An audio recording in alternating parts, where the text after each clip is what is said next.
اگر تم ان دونوں سے منسلک رہو لن تضلوا بعدی، ہمارے بعد گمراہ نہیں ہوں گے، اور یہ دونوں آپس میں جدا نہیں ہوں گے، حتی یردا الی الحوض، یہاں تک کہ حوض کوثر بھی یہ دونوں قرآن اور اہل بیت دونوں حوض کوثر پر ہمارے پاس پہنچیں گے۔ قرآن کو اہل بیت سے جدا نہیں کیا جا سکتا، اہل بیت کو قرآن سے جدا نہیں کیا جا سکتا، نہ قرآن اہل بیت کے بغیر ہے، نہ اہل بیت قرآن کے بغیر ہے، ہو نہیں سکتا۔ اگر کچھ برادران جو کہتے ہیں حسبنا کتاب اللہ، ہمارے لیے اللہ کی کتاب کافی ہے، یہ جو اللہ کی کتاب ہمارے لیے کافی، حسبنا کتاب اللہ، میں ان سے یہ کہتا ہوں آپ کو پتہ ہے میدان مباہلہ، توجہ چاہتا ہوں، میدان مباہلہ میں نصارے نجران سے رسول خدا سے 3 دن تک قرآن کی آیتوں میں مناظرہ ہوتا رہا، 3 دن تک قرآن کی آیتوں میں مباہلہ ہوتا رہا، 3 دن تک ہوا، اور جب کچھ نہیں طے پایا تب خدا نے کہا فَقُلْ تَعَالُوا نَدْعُوا أَبْنَاءَنَا وَأَبْنَاءَكُمْ وَنِسَاءَنَا وَنِسَاءَكُمْ وَأَنفُسَنَا وَأَنفُسَكُمْ ثُمَّ نَبْتَهِلْ فَنَجْعَلْ لَعْنَتَ اللَّهِ عَلَى الْكَاذِبِينَ۔ اے رسول آپ کہہ دیجئے تم اپنے بیٹوں کو لاؤ، ہم اپنے بیٹوں کو لاتے ہیں، تم اپنی عورتوں کو لاؤ، ہم اپنی عورتوں کو لاتے ہیں، تم اپنے نفس کو لے آؤ، ہم اپنے نفس کو لے کر آتے ہیں۔ اس اعتبار سے رسول خدا آئے جناب فاطمہ زہرا سلام اللہ علیہا کے گھر، اور آنے کے بعد رسول خدا نے جناب فاطمہ زہرا سلام اللہ علیہا کو لیا، امام حسن امام حسین علیہ السلام کو لیا، مولا علی ابن ابی طالب علیہ السلام، یہ 5 افراد رسول خدا لے کر چلے میدان مباہلہ میں۔ جب ان 5 حضرات کو رسول خدا میدان مباہلہ میں لے کر چلے تو کیا ہے آپ جانتے ہیں، امام حسین گود میں ہیں اور امام حسن مجتبیٰ کی انگلی پکڑے ہوئے ہیں، اس کے پیچھے جناب فاطمہ زہرا سلام اللہ علیہا ہے، اس کے پیچھے علی ابن ابی طالب علیہ السلام ہے۔ اس اعتبار سے پنجتن پاک کا کاروان جا رہا ہے، اور ادھر جو نصارے نجران کا سب سے بڑا لیڈر تھا وہ کہتا خبردار ان سے مباہلہ نہ کرنا، ان سے اگر مباہلہ کیا تو روئے زمین پر ایک بھی نصرانی باقی نہیں رہے گا، سب کے سب نابود ہو جائیں گے، سب کے سب ختم ہو جائیں گے۔ لہذا انہوں نے جزیہ دینا قبول کیا اور کہا کہ ہم مباہلہ نہیں کرتے، یعنی کیا 3 دن تک رسول خدا سے مولا علی ابن ابی طالب علیہ السلام کے ساتھ نصارے نجران سے قرآن کی آیتوں میں مباہلہ ہوتا رہا، مناظرہ ہوتا رہا، اور جب کچھ طے نہ پایا تو اللہ نے کہا ہے میرے حبیب آپ علی کو لے لیجئے، فاطمہ کو لے لیجئے، حسن کو لے لیجئے، حسین کو لے لیجئے۔ اب پنجتن پاک کا کاروان نبی لے کر چلے ہیں، اب جب نبی لے کر چلے ہیں تو نصارے نجران کا لیڈر یہ کہتا ہے کہ خبردار ان سے مباہلہ نہ کرنا، اگر ان سے مباہلہ کیا تو روئے زمین پر ایک بھی عیسائی باقی نہیں رہے گا، اگر ان سے مباہلہ کیا اور انہوں نے بد دعا کے لیے ہاتھ اٹھا دیا تو آسمان سے آگ برسے گا، اور جب آسمان سے آگ برسے گا تو پرندے جو ہیں وہ بھی گھونسلوں میں جل کر راکھ ہو جائیں گے، ختم ہو جائیں گے۔ لہذا اس اعتبار سے نصارے نجران نے مباہلہ رسول خدا سے نہیں کیا۔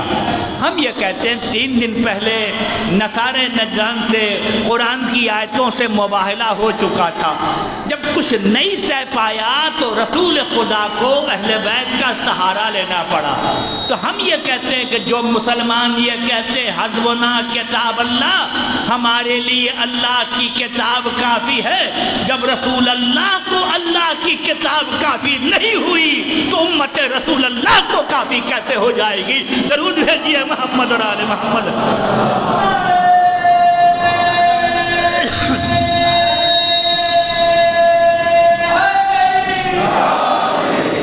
امت رسول اللہ اس اعتبار سے نصارے نجران نے جزیہ دینا قبول کیا۔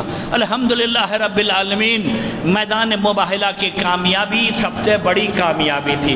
آج تھوڑا بہت معذرت کے ساتھ یہ ٹی وی جو ہے مسجد بھی لائیو جا رہی ہے، انتہائی معذرت کے ساتھ آج تھوڑا بہت ہو سکتا ہے 19-20 ہوگا، انشاءاللہ کل تک پروگرام بالکل سیٹ ہو جائے گا۔ درود بھیجیے محمد اور آل محمد علیہ السلام۔ لہذا اس کی اعتبار سے انتہائی اختصار کے ساتھ میدان مباہلہ کی کامیابی محمد اور آل محمد علیہ السلام کی کامیابی ہے، پاک پنجتن کی کامیابی ہے، لیکن خاص طور پر میدان مباہلہ کی کامیابی امام حسن اور امام حسین کی وجہ کرے. امام حسن اور امام حسین یعنی کیا؟ نصارے نجران کی لیڈر نے کہا کہ خبردار ان سے مباہلہ نہ کرنا. اگر ان سے مباہلہ کیا تو ایک بھی ہستی روئے زمین پر باقی نہیں رہے گی. آج ایسی ہستیوں کو دیکھ رہا ہوں جو اگر پہاڑ کے لیے بد دعا کر دیں تو پہاڑ اپنی جگہ سے ہٹ جائے. لہذا نصارے نجران نے جزیہ دینا قبول کیا. آج سے پہلے نصارے نجران علی اور رسول خدا کو دیکھ چکے تھے. جناب فاطمہ زہرا پر سے پشت رسالت تھی. چہرے پر جناب فاطمہ زہرا سلام اللہ علیہا کے نقاب تھا. جناب فاطمہ زہرا سلام اللہ علیہا کو دیکھنے کا سوال ہی پیدا نہیں ہوتا. ظاہر ہے یہ دو نئے معصوم انوار، ایک امام حسن اور ایک امام حسین، جن کو دیکھ کر نصارے نجران کو یہ کہنا پڑا کہ آج ایسی ہستی آ رہی ہے اگر پہاڑ کے لیے بد دعا کر دے تو پہاڑ ریزہ ریزہ ہو جائے. بے شک میدان مباہلہ کی کامیابی پاک پنجتن کی کامیابی تھی، لیکن خاص طور پر امام حسن امام حسین کی کامیابی. یہی وجہ ہے کہ امام حسن امام حسین دونوں فرزند نے اسلام کی ڈوبتی ہوئی کشتی کو بچایا ہے. اگر حسن نے صلح کر کے کربلا میں اسلام کو بچایا ہے تو حسین نے کربلا میں قربانی دے کر اسلام کو بچایا ہے. درود بھیجیے محمد اور آل محمد علیہ السلام. کربلا بہت عظیم ہے. کربلا جیسا کہ کل کی مجلس میں کہہ چکا کیا کہ کل الخیر فی باب الحسین، دنیا کا تمام خیر امام حسین کے پاس ہے. صحت چاہیے امام حسین کے پاس، حیات چاہیے امام حسین کے پاس. امام حسین کے پاس تو کائنات کا تمام خیر امام حسین علیہ السلام کے پاس ہے. اس مجلس میں اگر کوئی کسی بھی اعتبار سے دامے درہمے قدمے سخنے اگر حصہ لیتا ہے اس مجلس میں، یقیناً آل محمد علیہ السلام جو ہے ہمارے اور آپ کے محتاج نہیں ہیں.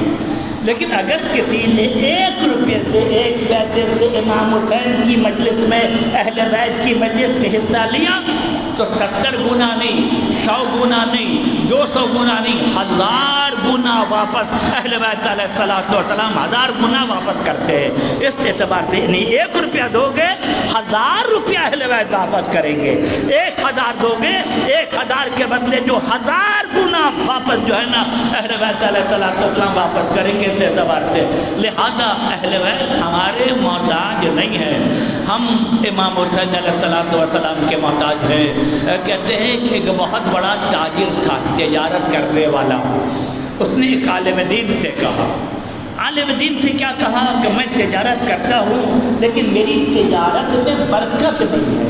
میں توجہ چاہتا ہوں، تجارت کرتا ہوں، صبح سے لے کر شام تک زحمت بہت کرتا ہوں، محنت بہت کرتا ہوں، لیکن میری تجارت میں برکت نہیں ہے.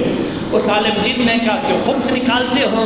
اس نے کہا کیوں نہیں، میں خمس پابندی کے ساتھ نکالتا ہوں. تو کہا کہ اچھا تم خمس پابندی کے ساتھ نکالتے ہو، تمہاری تجارت میں برکت نہیں ہے. ایک کام کرو، خمس کے علاوہ خمس جو نکالتے ہو وہ نکالو، خمس کے علاوہ کچھ پیسہ امام حسین کے لیے نکال دو، امام حسین کے کام کے لیے نکال دو، امام حسین کی عزاداری کے لیے نکال دو. خدا تمہارے پیسے میں برکت دے گا. اور کوانٹٹی ملاک نہیں ہے کہ بہت زیادہ 100 روپیہ ہو، 200 روپیہ ہو، 300 روپیہ ہو، کچھ نکال دو امام حسین کے لیے. لیکن ایک شرط ہے، توجہ چاہتا ہوں، امام حسین علیہ السلام کے عزاداری کے لیے یا حسین کے نام سے اگر ہم پیسہ نکال کر خرچ کریں اس کے لیے شرط ہے. پہلی شرط کیا ہے؟ پیسہ حلال کا ہونا چاہیے. درود بھیجیے محمد اور آل محمد پر. حلال کا پیسہ ہونا چاہیے. حرام کا نہیں ہو، ایسا نہیں کہ حرام کی کمائی کا پیسہ ہو، رشوت کا پیسہ ہو، سود کا پیسہ ہو، گھوس کا پیسہ ہو، فلاں کا پیسہ ہو، صبح سے لے کر شام تک بیٹھے، کسی نے 1000 دیا اس پاکٹ میں، کسی نے 500 دیا اس پاکٹ میں، کسی نے 200 دیا اس پاکٹ میں، اب جمع کیا گنا 2000 امام حسین کو دے دو، ایسا پیسہ حسین قبول نہیں کرتے، درود بھیجیے محمد اور آل محمد۔ حلال کا پیسہ ہو، شرط یہ ہے امام حسین کے راہ میں جو پیسہ دیا جائے وہ حلال کا پیسہ ہو، حرام کی کمائی کا پیسہ نہ ہوئی، نہیں ہو نعوذ باللہ معاذ اللہ شراب کی دکان ہے، صبح سے لے کر شام تک پیسہ آ رہا ہے، معاذ اللہ نعوذ باللہ گانا ہے، ناچ ہے، ڈانس ہے، فلم انڈسٹریز ہے، یہ پیسہ آ رہا ہے، یہ ایسا پیسہ حسین کی بارگاہ میں نہیں چاہیے۔ حسین کی بارگاہ میں جو پیسہ دینا ہے خالصتاً خالص پیسہ ہو، حسین کی بارگاہ میں جو پیسہ دینا ہے سر کا پسینہ پیر پر آئے وہ پیسہ حسین کی بارگاہ میں چاہیے، حلال کا پیسہ ہو، تم حلال کا پیسہ حسین کی بارگاہ میں لگاؤ، حرام کا پیسہ حسین قبول نہیں کرتے۔ اس نے کہا اچھا ہم اپنی محنت و مشقت سے جو پیسہ کچھ ہو سکے گا حسین کی راہ میں خرچ کریں گے، لہذا اسی اعتبار سے وہ پیسہ خرچ کرتا رہا۔ 1 سال کے بعد اسی عالم دین سے ملاقات ہوئی، کہا کہ بتاؤ اب تمہارا کاروبار کیسا ہے؟ کہنے لگا مولانا مت پوچھئے، جب سے امام حسین کی راہ میں پیسہ خرچ کرنا شروع کیا ہے ہمارا کاروبار آسمان سے باتیں کر رہا ہے، درود بھیجیے محمد اور آل محمد۔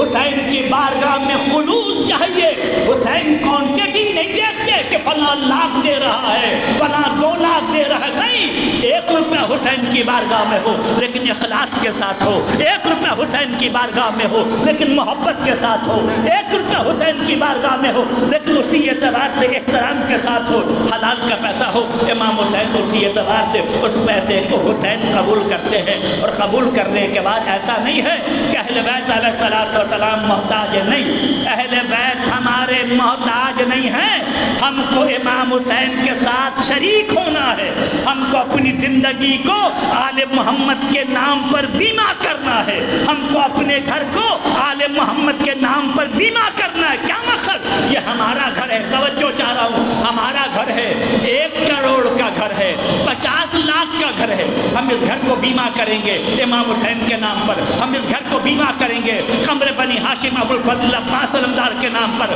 ہم اس گھر کو بیمہ کریں گے امام زمانہ کے نام پر، کیا کہہ کر بیمہ کریں گے؟ مولا ہماری زندگی، ہماری بیوی، ہمارے بچے، ہماری تجارت، ہمارا یہ گھر، مولا سب کے مالک آپ ہیں، ہم آپ کے غلام ہیں، درود بھیجیے محمد اور آل محمد۔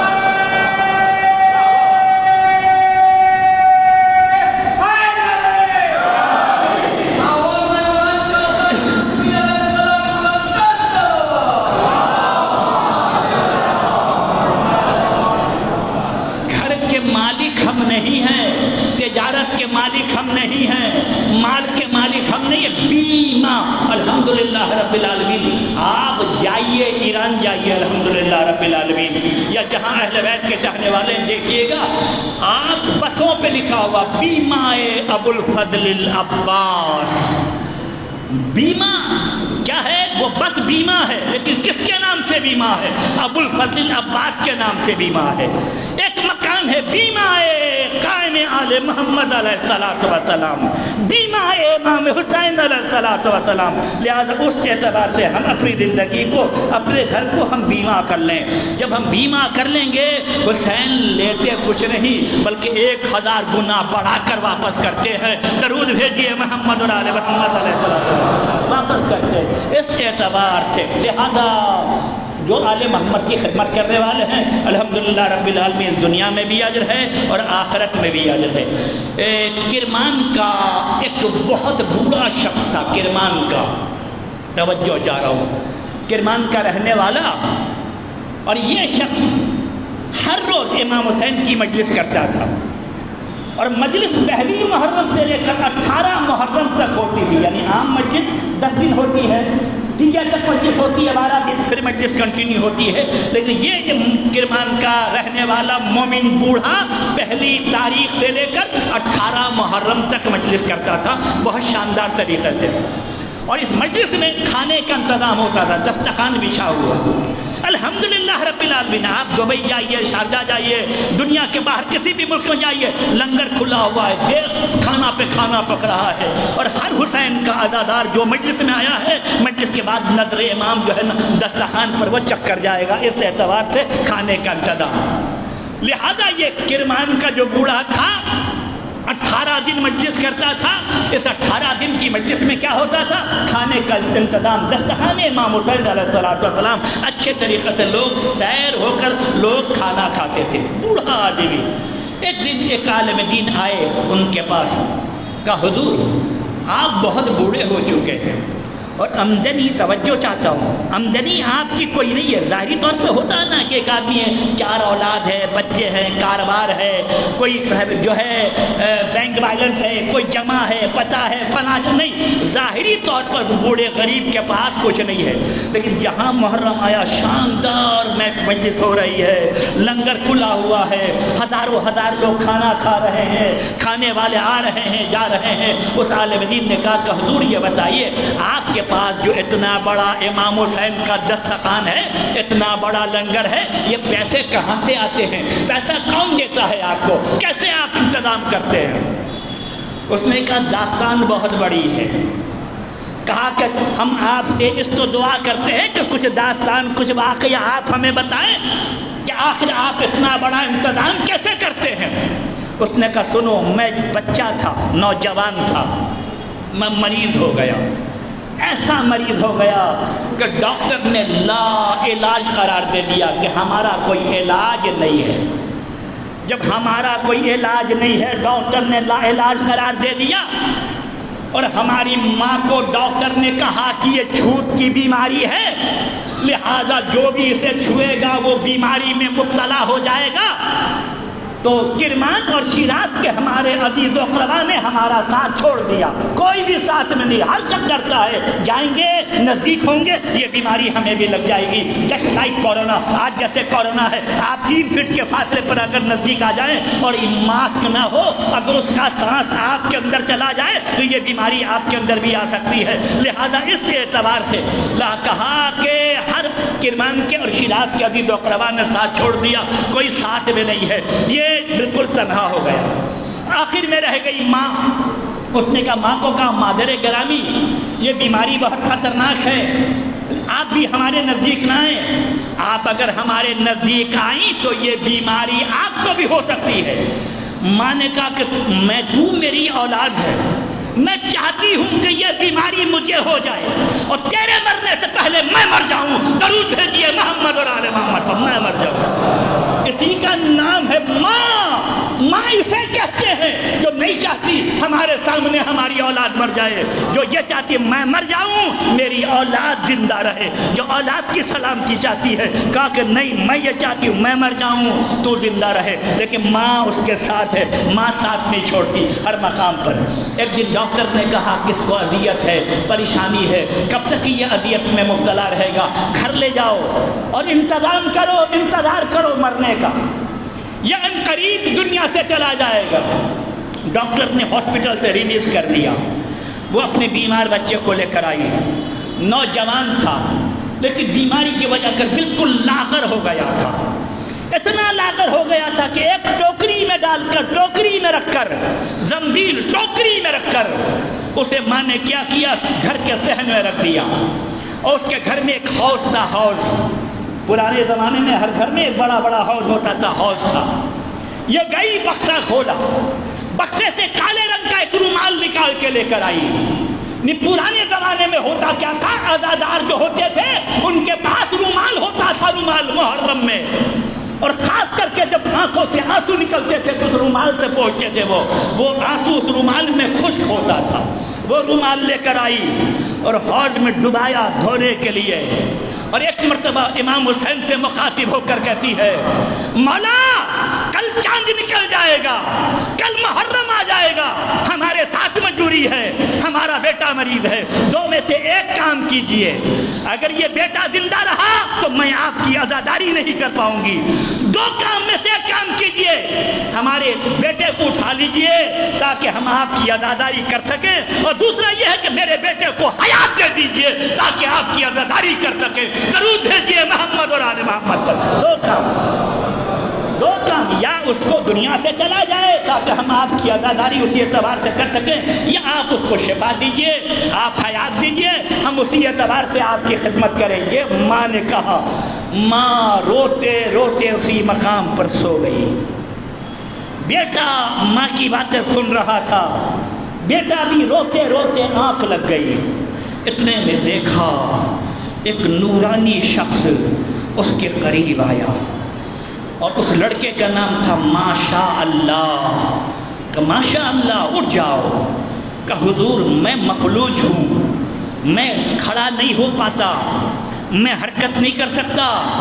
کب کہا ماشاء اللہ اٹھ جاؤ، کہ حضور میں نہیں کھڑا ہو سکتا، کہا اٹھو، اٹھ جاؤ، کہ حضور میں نہیں کھڑا ہو سکتا، کہا اٹھو۔ یہ کہہ کے اٹھو، کیا کہہ کے اٹھو؟ یا حسین کہہ کے اٹھ جاؤ، درود بھیجیے محمد اور آل محمد پر، یا حسین کہہ کر اٹھ جاؤ۔ اس نے بھی یا حسین کہا، حسین کہنے کے بعد وہ اٹھ کے کھڑا ہو گیا۔ یہ جو اٹھ کر وہ کھڑا ہو گیا، اس نے اس کے سر پہ ہاتھ رکھا، اس نورانی شخصیت نے کہا کہ ہمیں مرض ہے، آپ سر پہ ہاتھ مت رکھیے، آپ سر پہ ہاتھ رکھیں گے تو آپ بھی مرض میں مبتلا ہو جائیں گے۔ کہا کہ ہمیں مرض سے کوئی خطرہ نہیں ہے، لیکن تمہیں شفا ہو گئی، تمہیں حیات مل گئی، تم اچھے ہو گئے، لیکن یاد رکھو تم ابھی کیا سوچ رہے تھے، ہم اگر اچھے ہو گئے تو تم نے ایک منت مانی تھی۔ اس نے کہا ہاں، میری ماں جب رو رہی تھی، پریشان تھی، تو میں نے یہ کہا تھا مولا حسین مجھے حیات دیجئے، مجھے شفا دیجئے، میں محرم کی پہلی تاریخ سے لے کر 10 تاریخ تک حسین کی مجلس کروں گا، 10 دن مجلس کروں گا، میں نے یہ منت مانا تھا۔ اس بزرگ نے کہا 10 دن نہیں، 18 دن مجلس کرنا، 18 دن 18 دن مجلس کرنا۔ کہ کیوں 18 دن مجلس کروں گا؟ کہ 10 دن اپنی طرف سے کرنا اور 8 دن میری طرف سے کرنا۔ حضور میں 10 دن اپنی طرف سے کروں گا، 8 دن آپ کی طرف سے کروں گا، آخر 18 دن کیوں؟ کہ نہیں پتا، میری ماں 18 سال کی تھی، 18 سال کی میری ماں تھی، ظالموں نے میری ماں کو مار ڈالا۔ 18 دن مجلس کرنا، جناب فاطمہ زہرا سلام اللہ کے حیات کے جو دن تھے، جو ایام تھے، اسی اعتبار سے 18 دن کرنا۔ کہا اس کے بعد مجھے صحت مل گئی۔ یہ جو مجھے صحت مل گئی، جب دوسرا دن آیا مجلس کرنے کا، میرے پاس پیسے تو نہیں تھے، کسی نے دخل الباب کیا، دروازہ کھولا، کہا ماشاء اللہ کا گھر ہے؟ کہا ہاں۔ بانی مجلس نے چاول بھیجا ہے، چاول کی بوری تھی، میں نے رکھ دیا۔ تھوڑی دیر میں پھر دستک ہوا، کہا کہ بانی مجلس نے گوشت بھیجا ہے، میں نے گوشت رکھ دیا۔ پھر تھوڑی دیر میں دستک ہوا، پھر کہا بانی مجلس نے فلاں سامان بھیجا ہے، رکھ دیا۔ اس طریقے سے تمام کھانے کا دسترخوان کا سامان مہیا ہو گیا۔ یہ دسترخوان چل رہا ہے 30-40 سال، کتنے سال کا عرصہ ہو گیا۔ اسی طریقے سے کوئی دخل الباب کرتا ہے، دے کے چلا جاتا ہے، کہتا بانی مجلس نے بھیجا ہے۔ مجھے نہیں پتا کہ بانی مجلس کون ہے، درود بھیجیے محمد اور آل محمد پر۔ مجھے نہیں معلوم کہ یہ بانی مجلس کون ہے، کون ہے بھجوانے والا، کون ہے دینے والا۔ اس اعتبار سے امام حسین لیتے نہیں ہیں، ہم محتاج ہیں امام حسین کے، امام حسین ہمارے محتاج نہیں ہے۔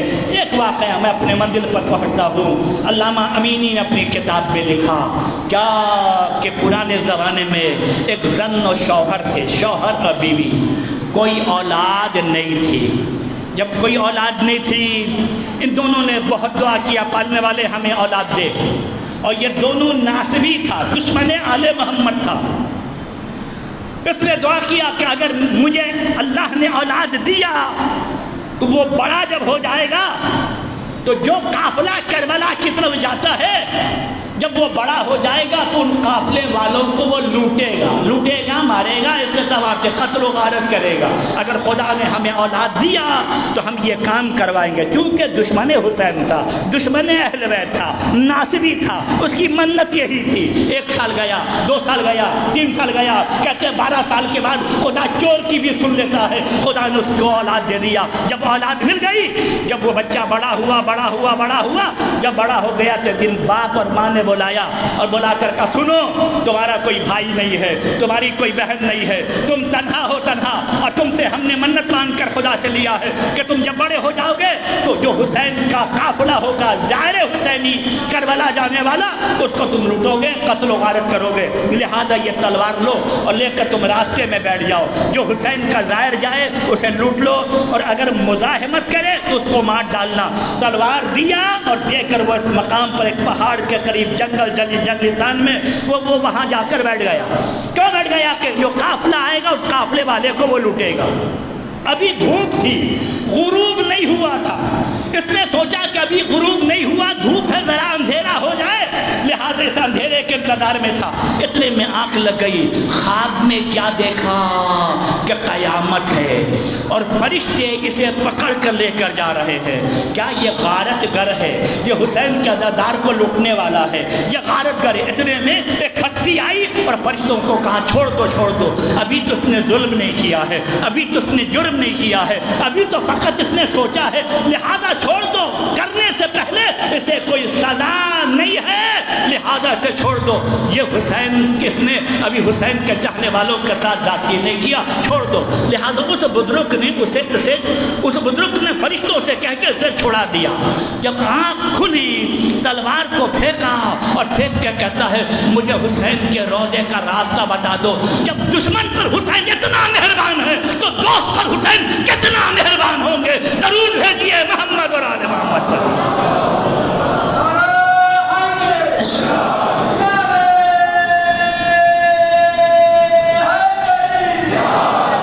جب حسین دشمن پر اتنا مہربان تو دوست پر حسین کتنا مہربان ہوں گے۔ اس اعتبار سے لہذا وہ امام حسین کا چاہنے والا اور امام حسین کا ماننے والا بنا۔ اس اعتبار سے لفظ کربلا کی خاک بہت عظیم ہے۔ پتہ ہے آپ کو ارباب اعضاء، آج شب 2 محرم ہے۔ حسین 8 ذی الحجہ کو امام حسین نے مکے سے کربلا کے لیے روانہ ہوئے۔ حج کو امام نے عمرے میں تبدیل کر دیا۔ یزید نے 40 قاتل کو، 40 ظالم کو حاجیوں کے لواط میں بھیج دیا تھا کہ حسین کو عین حالت احرام میں قتل کر دو، حرمت کعبہ چلی جاتی۔ حسین نے حج کو عمرے میں تبدیل کیا اور کر کے 8 ذی الحجہ کو حسین کوفے کا رخ کیا۔ کوفے کے ذریعے حسین کربلا کی طرف روانہ ہوئے۔ ارباب اعضاء چلتے چلتے ایک مرتبہ حسین کا گھوڑا رک گیا۔ حسین نے کہا اے لوگو اس زمین کا نام کیا ہے؟ کسی نے کہا مولا اس زمین کو شرط فرات کہتے ہیں۔ اے لوگو اس زمین کا اور بھی کوئی نام ہے؟ کسی نے کہا زمین کو غادریہ کہتے ہیں۔ کہا زمین کا اور بھی کوئی نام ہے؟ کسی نے کہا زمین کو دشت نینوا کہتے ہیں۔ کہا کوئی زمین کا اور بھی کوئی نام ہے؟ حسین ان جمالوں کی طرف بڑھے جن کے اونٹ کے رائے میں رہتے تھے۔ اس زمین کا اور بھی کوئی نام ہے؟ میں کہتا ہوں بتانے والوں کہہ دو مولا اور کوئی نام نہیں ہے، لیکن ایک جمال کہہ اٹھا فرزند رسول اس زمین کو کربلا کہتے ہیں۔ بس کربلا کا نام سننا تھا ارباب اعضاء۔ حسین نے کہا عباس اہل حرم کو اتارو، یہ زمین ہمارے لیے پیدا ہوئی ہے، عباس میں اس زمین کے لیے پیدا ہوا ہوں، حسین اس مقام سے اور کہیں نہیں جائے گا۔ ارباب اعضاء کربلا کی خاک حسین نے اٹھانے کے بعد امام حسین نے سونگ کر زمین پر پھینک دیا۔ زینب نے کربلا کی خاک کو اٹھایا، اٹھا کے ایک مرتبہ کہا بھیا اس زمین سے آپ کے خون کی بو آتی ہے، زینب اس مقام پر نہیں رہے گی، ہمارے ساتھ رسول کی امانتیں ہیں۔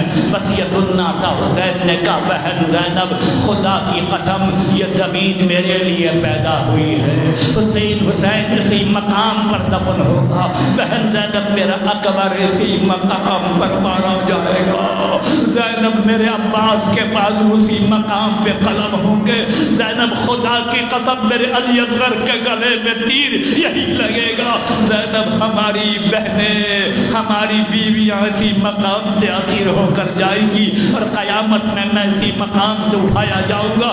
ارباب ادا یہ باتیں ہو رہی تھی، ایک مرتبہ کربلا کے زمین سے کسی کے رونے کی آواز آئی۔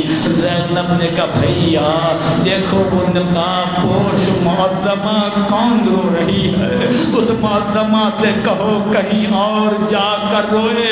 الباب ادا بس یہ کہنا تھا۔ ایک مرتبہ حسین نے دیکھا کہ ایک نقاب پوش معظمہ ہے، زاروں قطار رو رہی ہے۔ حسین نے کہا بہن نہیں پہچانا، میری ماں فاطمہ زہرا ہے۔ ارباب ادا بس یہ آواز آئی حسین فاطمہ کربلا آ گئی، حسین فاطمہ کربلا آ گئی۔ میرے حسین میں نے تجھے چکیاں پیس پیس کر پالا ہے، حسین میں نے کیا تجھے اسی دن کے لیے پالا تھا، خدا آپ کو کسی غم میں نہ رلائے۔ ارباب ادا حسین نے کیا کیا، بنی اسد والوں کو بلایا۔ کربلا کی زمین 4 میل زمین تھی، حسین نے بنی اسد والوں سے کربلا کی زمین کو خریدا اور خریدنے کے بعد حسین نے بنی اسد والوں کو ہبا کر دیا، دے دیا، لیکن 3 شرط کے ساتھ۔ ارباب اعضا پہلی شرط حسین کی یہ ہے کہ دیکھو اس زمین پر اور کھیتی کا کام نہ کرنا، اس زمین پر اور کشاورز کا کام نہ کرنا، اور دوسری شرط یہ ہے اگر میرا کوئی زائر آئے تو قبر کے نشان بتا دینا، یہ میری قبر ہے، اور ساتھ ہی ساتھ اسے 3 دن تک مہمان رکھنا۔ اس کے بعد امام نے فرما دیکھو جب یہ ظالم ہمیں قتل کر دے تو میری لاش کو دفن کر دینا۔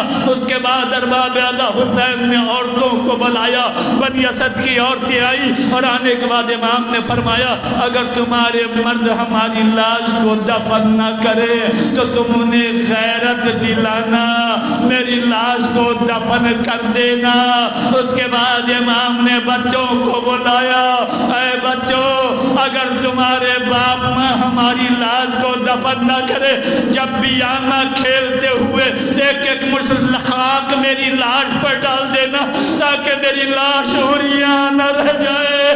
میں کہوں گا مولا اتنا اہتمام آپ کی لاش دفن ہو جائے، لیکن اس کے باوجود کربلا کی زمین پر آپ کی لاش بے گور و کفن پڑی رہی۔ مولا کوئی دفن کرنے والا نہیں تھا، کوئی کفن دینے والا نہیں تھا، کوئی سید سجاد سے پوچھے ارباب اعضا زینب سے پوچھے کربلا کی زمین پر لاش پڑی ہوئی ہے، زینب کیسے جا رہی ہے، سید سجاد کیسے جا رہے ہیں؟ یہی وجہ ارباب اعضا ہمارا اور آپ کا امام 40 سال تک خون کے آنسو روتا رہا، اپنے بابا کو یاد کر کے انا للہ و انا الیہ راجعون۔ یا اللہ تجھے واسطہ محمد اور آل محمد علیہ السلام کا جملہ مومنین مومنات کے قصر گناہوں کو معاف فرما۔ یا اللہ ہمارے آنسوؤں کو رومال جناب فاطمہ زہرا میں جگہ عطا فرما۔ یا اللہ تجھے واسطہ محمد اور آل محمد علیہ السلام کا پالنے والے ہم سب کو امام مظلوم کی عزاداری کرنے کی توفیق عطا فرمانا، ہماری خدمت کو اپنی بارگاہ میں قبول فرمانا۔ عزاداران امام حسین علیہ السلام ساری دنیا میں جو جہاں پالنے والے ان کے جان مال عزت آبرو کی حفاظت فرمانا، پالنے والے دشمنان آل محمد کا خاتمہ فرما، پرچم اسلام کو سربلندی عطا فرما، پرچم